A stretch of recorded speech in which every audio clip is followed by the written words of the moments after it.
குழந்தைகிட்ட எப்படியாவது தன்னோட காதலை சொல்லணும் அப்படின்னு சொல்லிட்டு என்ன பண்ணுறாரு, நம்ம குமரன் யோசிச்சுட்டு அந்த கடிதத்தை எடுத்துகிட்டு போகிறாரு. அதே மாதிரி அவங்க அண்ணனும் அந்த கடிதத்தை எடுத்துகிட்டு வராரு. இந்த சூழ்நிலை ஆனந்தி ஃபோன் பண்ணி இந்த மாதிரி வீட்டுக்கு சாப்பிட கூப்பிட்றாங்க. அதனால ரொம்ப சந்தோஷமாயிடுறாரு.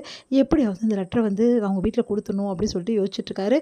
அவங்க அம்மா கிட்ட போய் இந்த மாதிரி ஆனந்தி வீட்டுக்கு சாப்பிட கூப்பிட்ருக்காங்கம்மா, உடனே கிளம்பணுன்னு. என்னடா உடனே கிளம்பணுன்ற ப்ளீஸ்மா அப்படின்னு சொல்கிறாங்க.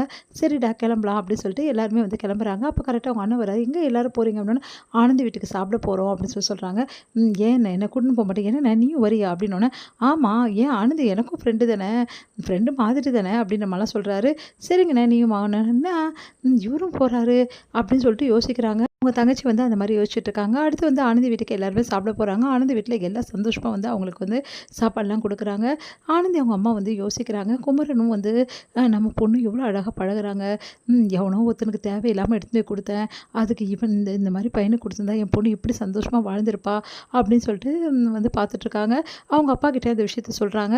அதை கேட்டுட்டு எனக்கும் இந்த மாதிரிலாம் இருக்காதானே ஆசையாக தான் இருக்குது, விடுமா என்ன பண்ணுறது, யார் தலையில் என்ன இருக்கோ அதை இருக்கும் அப்படின்னு சொல்லிட்டு அவங்க அப்பாவும் சொல்லிட்டு இருக்காரு.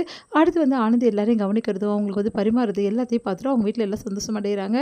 இங்கே என்ன பண்ணுறாரு, எப்படியாவது இந்த விஷயத்தில் ஆனந்தி கிட்டே இந்த டைமில் கொடுத்துடணும் அப்படின்னு சொல்லிட்டு தனியாக ஆனந்தி மீட் பண்ண முடியுமா அப்படின்னு சொல்லிட்டு பார்த்துக்கிட்டே இருக்கார் குமரன்.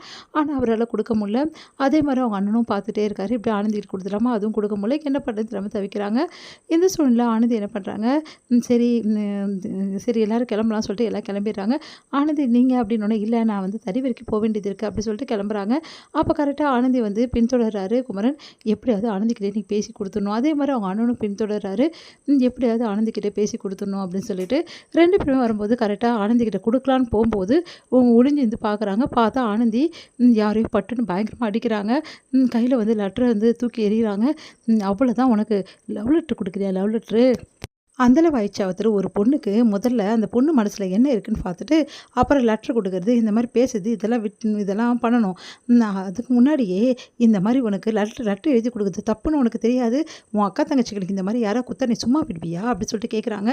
அதை கேட்டுட்டு 2 பேருமே அப்படியே அதிர்ச்சியாக பார்த்துட்ருக்காங்க ஒளிஞ்சு. இந்த மாதிரிலாம் கேவலமான பழக்கம் இதெல்லாம். முதல்ல அடுத்தவங்க மனசில் என்ன இருக்குன்னு பார்த்துட்டு அப்புறம் லெட்ரு கொடுக்க வாங்க, முதல்ல தைரியமாக சொல்கிறதுக்கு தைரியம் இல்லை, லெட்ரு கொடுக்கலாம் லெட்ரு அப்படி சொல்லிட்டு கிழிச்சி போடுறாங்க. இதுக்கப்புறம் இதெல்லாம் பண்ண போலீஸில் கம்ப்ளைண்ட் கொடுத்துரும் அப்படின்னு சொல்லிட்டு போகிறாங்க. அதை கேட்டுட்டு ஆனந்தி கிட்டே எப்போவுமே போல்டாக பேசினா தான் அவங்களுக்கு பிடிக்குது, இந்த மாதிரி லெட்டரெல்லாம் கண்டிப்பாக அவங்களுக்கு பிடிக்காது, நம்ம இப்படிலாம் நல்ல காலம் பண்ணலாம்னு நினச்சோம் எல்லாம் பேசிட்டோம் அப்படின்னு சொல்லிட்டு அந்த லெட்டரை கிழிச்சு போட்டுறாரு குமரன். இதே மாதிரி அவங்க அண்ணனும் கிழிச்சு போட்டுறாரு. சே இது ஒர்க் அவுட் ஆகாது போல் இருக்கே, ஆனந்தி கிட்டே நேரடியாக தான் பேசணும், ஆனால் இப்படி பேசுது, தைரியமே இல்லையே நம்மளுக்கு அப்படி சொல்லிட்டு அவங்க அண்ணன் யோசிச்சுட்டு போகிறாரு. இங்கே குமரனை ஆனந்தி பார்த்துடுறாங்க.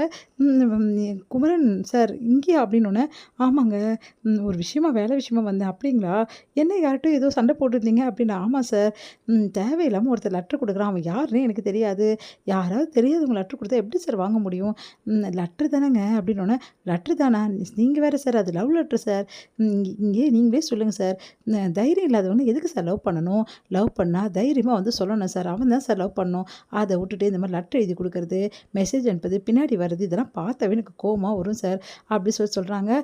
கரெக்டு தாங்க அப்படின்றாங்க. விரும்புனா ஸ்ட்ரெயிட் டு ஸ்ட்ரெயிட் பேசணும் சார், அப்போ தானே சார் அது விரும்புறது அர்த்தம், இப்படிலாம் பண்ணால் எப்படி சார் விரும்புறது அர்த்தம், இந்த மாதிரி ஆளுங்கள்லாம் கோழைங்க சார், இவங்களெல்லாம் நம்பி பொண்ணுங்கள்லாம் போனாங்கன்னா அவங்க நிலைமை அவ்வளோதான். சரி நீங்கள் காதல் பற்றி என்ன நினைக்கிறீங்க, இவ்வளோ கோபப்படுறீங்க, உங்களுக்கு காதல் பிடிக்காதா, யார் சார் சொன்னது காதல் பிடிக்கும் தான் சார், ஆனால் அது உண்மையான காதலாக இருக்கணும், இந்த மாதிரி பார்க்கும்போது வர காதலாக இருக்கவே கூடாது அப்படின்னு சொல்கிறாங்க. அப்போது யோசிக்கிறாரு.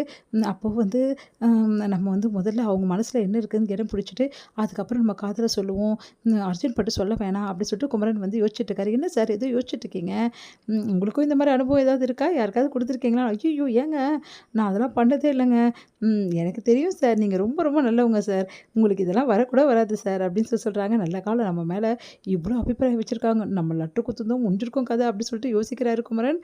அடுத்து இங்கே என்ன பண்ணுறாரு, செம்ம டென்ஷனாக அப்படியே கண்ணை திறந்து அவரால் தூங்கவே முடியல. ஆனந்தி கத்திக்கிட்டே இருக்காரு.